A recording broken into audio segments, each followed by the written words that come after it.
Hi there, it's Larold, and today I'm making a state of the class video about Brewmaster Monks. This is adapted from an article I've written for Wowhead, and I wasn't sure if I should make a video out of this or not at first, but then I thought maybe people would rather watch a video than read, so here we are.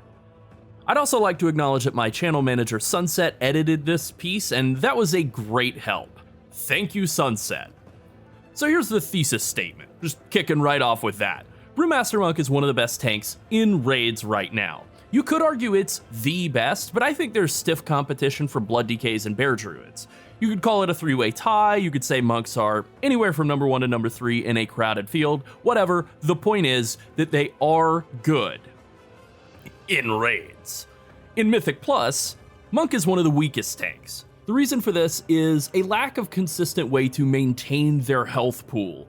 There are 4 tanks who can either heal or shield themselves by dealing damage, and 2 tanks who can't. The 2 tanks who cannot are Monk and Warrior, the 2 least popular, weakest tanks in Mythic Plus. Coincidence? I think not.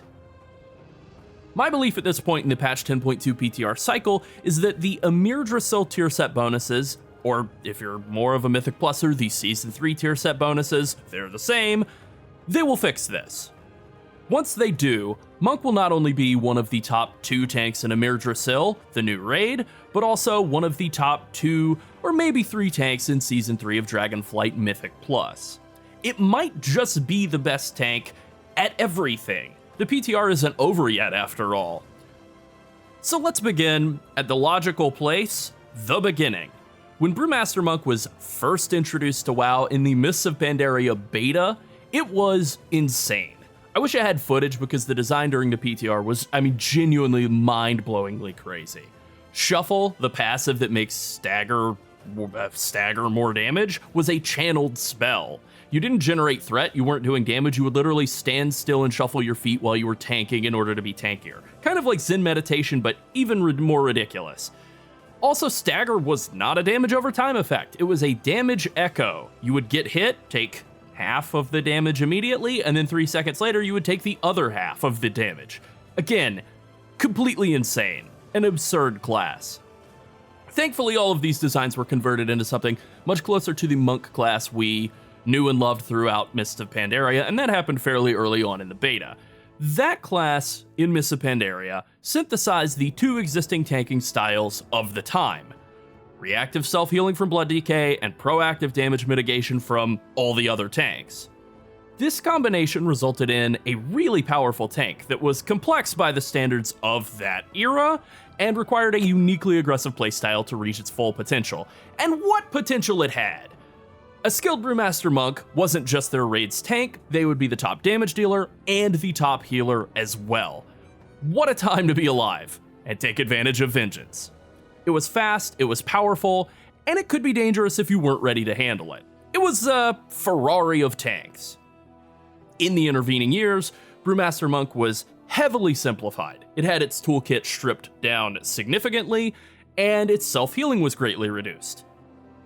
It also had its number of keybinds reduced, such that it became the fewest of any tank. This lack of keybinds meant that it had very little rotational friction. That is the situation in which you have multiple skills you want to use at the same time, Keg Smash and Rising Sun Kick and Exploding Keg, I want to cast all these at the same time, but they're all on the GCD, I have to choose one.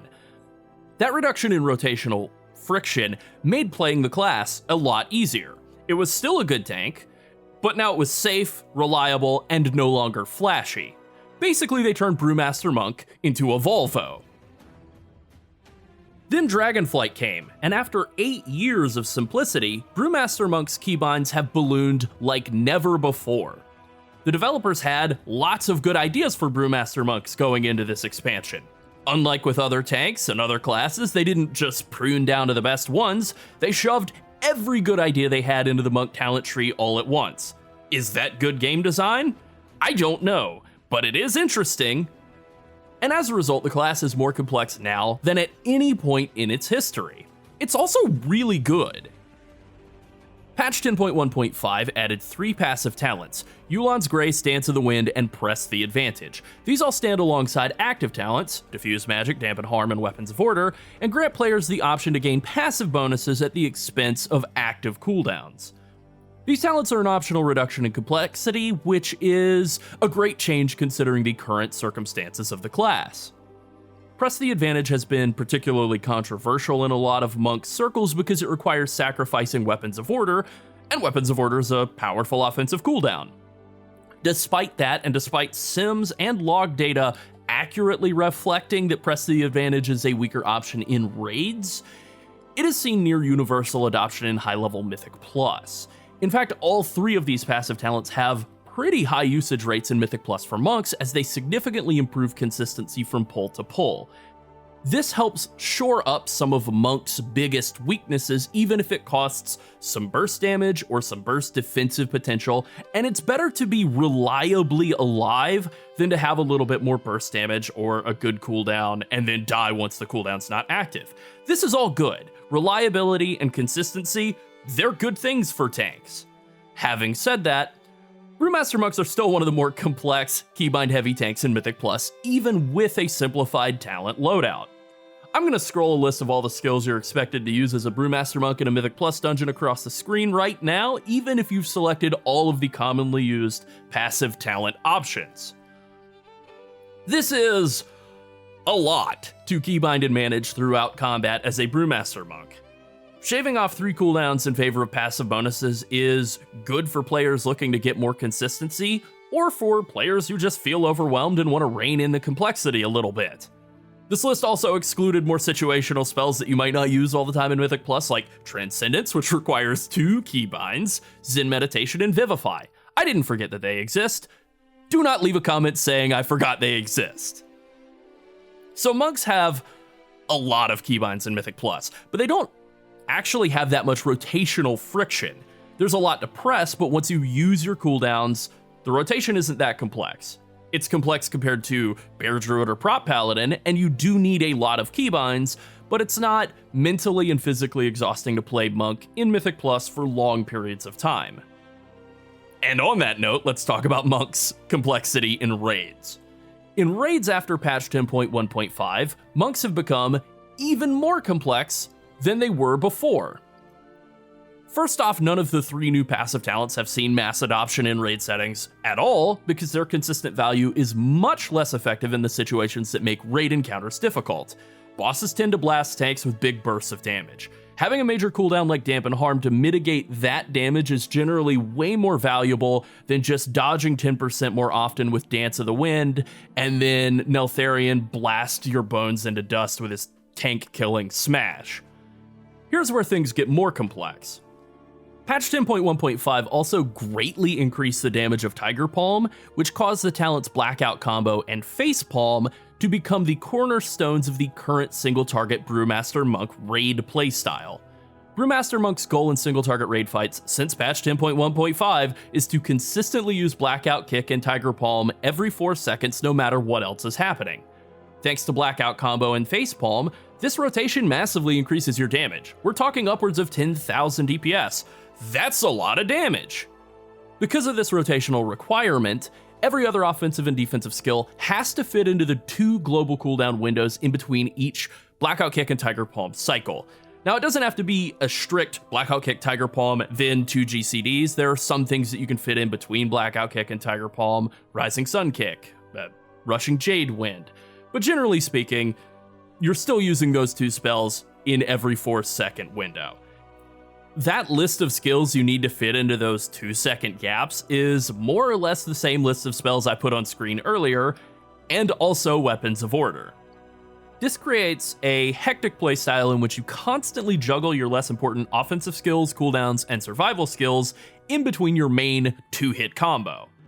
It's also not great that Keg Smash is the 5th place rotational option in single target. It's weaker than Blackout Kick and Tiger Palm, obviously, but Rising Sun Kick and even Breath of Fire also add more damage than Keg Smash in single target. There's just something deeply wrong about that.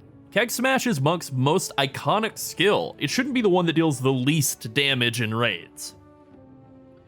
Hitting 2 skills every 4 seconds and juggling the rest of your toolkit into the remaining gaps while also not dying can be kind of stressful. This degree of rotational friction would probably still be acceptable to a lot of players, including me, if the damage and output and tankiness were rewarded by Monk being number 1 among tanks. Instead, Monk's damage and tankiness are merely very good. It's a good tank. Like I said before, it's definitely in the top 3, probably top 2. That's great, but for a lot of players, including myself, there is a disconnect there between the effort and the reward. Now, Aberrus was a weird outlier in that nearly all of the bosses in that raid were either pure single target like Rashok and Magmarax, or mostly single target like Neltharion, Sarkareth, and Skarn. Based on testing, Yggdrasil is going to have a few single target fights, but it's also going to have AoE fights and cleave fights. This is good, finally some variety. So while this means you won't be playing the single target setup the entirety of the raid, you are still going to play it in all of the single target fights. Right now that seems like it's going to be 3 or 4 of the fights in a 9 boss raid. Then you can play the simpler AoE playstyle on the rest of the fights. So does this solve the problem? No.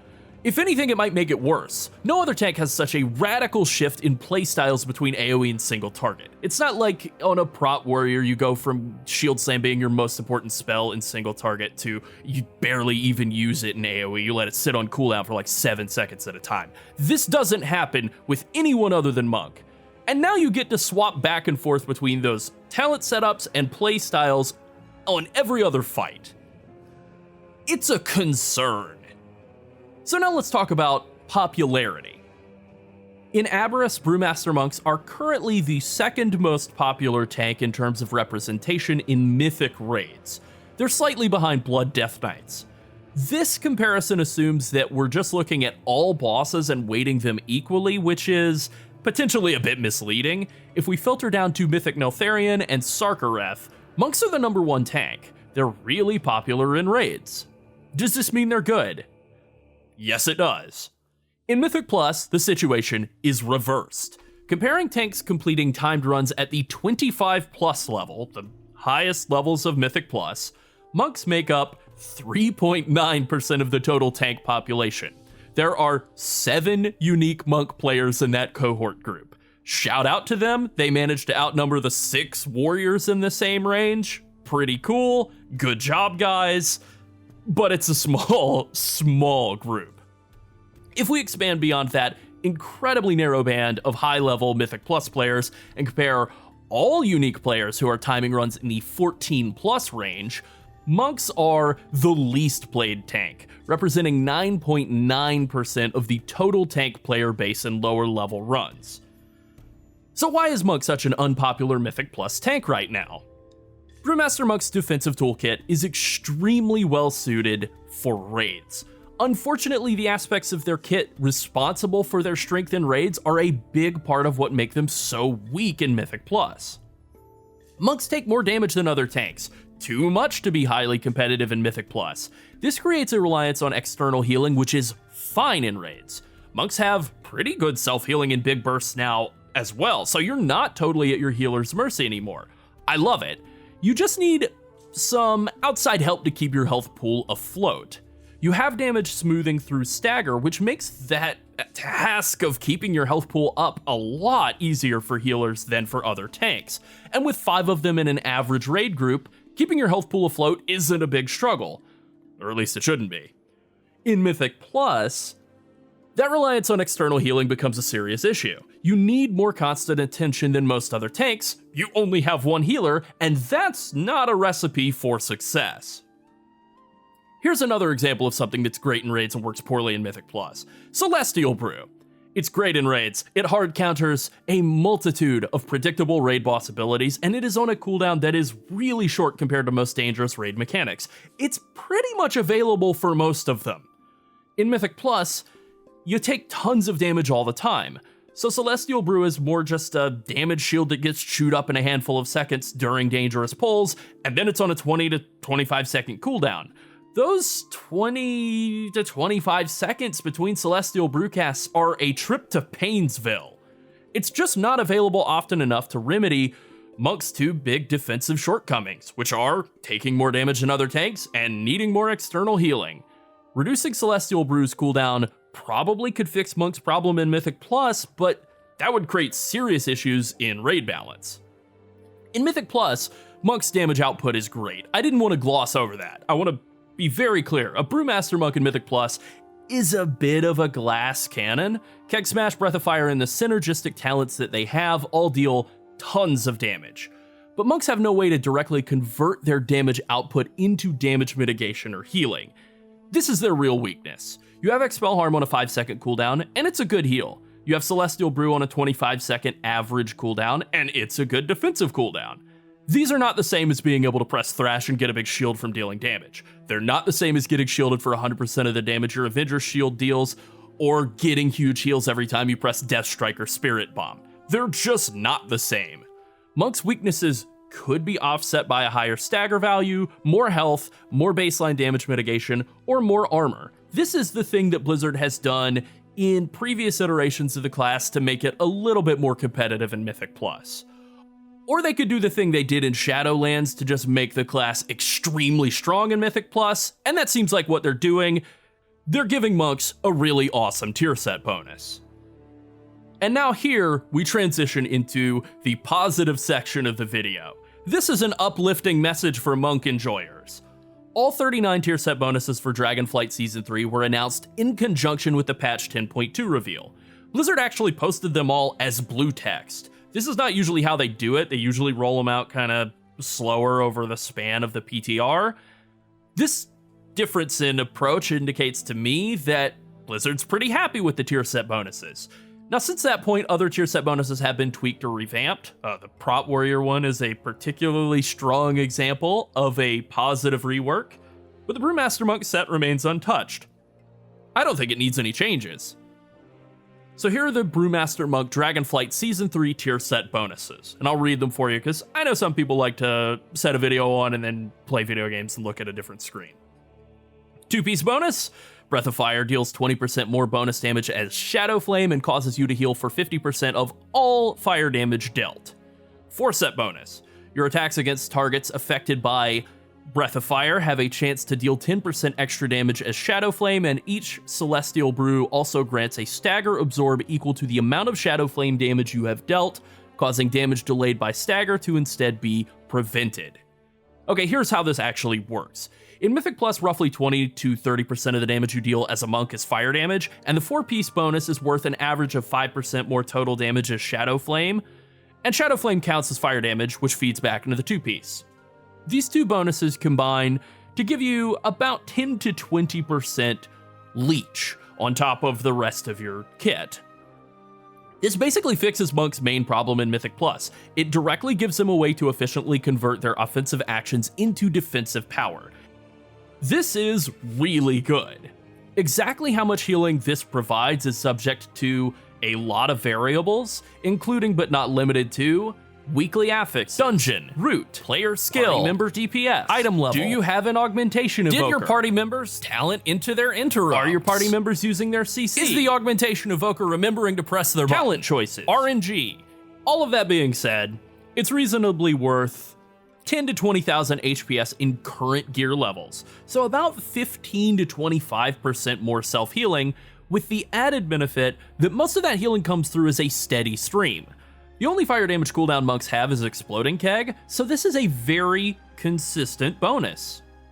Problem solved! The other half of the 4-piece bonus gives you an extra 300,000-ish shielding each time you use Celestial Brew, which is good. It's not mechanically all that interesting, but being interesting isn't that important. It's just an extra shield when you need it, and it really has a good impact in Mythic Plus. Again, this is good. Alright, let's wrap things up. Monk is strong in raids, but complex. It's simpler in Mythic Plus, but relatively weak. Patch 10.2 looks like it's going to fix the latter issue, and at this point Monk looks like it's poised to just be one of the rising stars of Mythic Plus Season 3. Thanks to Blizzard's evil debuff matrix and Windwalker's consistent mediocrity, Brewmaster Monk is going to remain a fixture in raids forever. The gap in performance between good and bad Brewmaster Monk players is already one of the widest of any spec in the game, and if Blizzard doesn't do anything about the current state of the single target rotation, I think that gap is only going to grow. So what's the solution here? Well, maybe Blizzard will make changes to simplify some aspects of the current optimal single target rotation. Fingers crossed. I really do want Keg Smash to be strong in single target again. I think most of the Brewmaster Monk community is kind of upset about that in particular. But it is what it is. Blizzard makes the game, we just play it. So until they make a change, practice, practice, practice. Regardless of what Blizzard does, there is something existentially satisfying about taking on a difficult task, learning through trial and error, and ultimately achieving success. This is why people like Dark Souls and Elden Ring and, that kind of difficult game that's very punishing. It's why I like them. I've been killing Elden Ring bosses with a bow just for the added challenge, and it's pretty fun. By overcoming adversity and mastering something complex, you feel like you've improved as a player in a discernible way, something that goes far beyond just getting more gear and making the numbers go up. You get good. Learning is fun.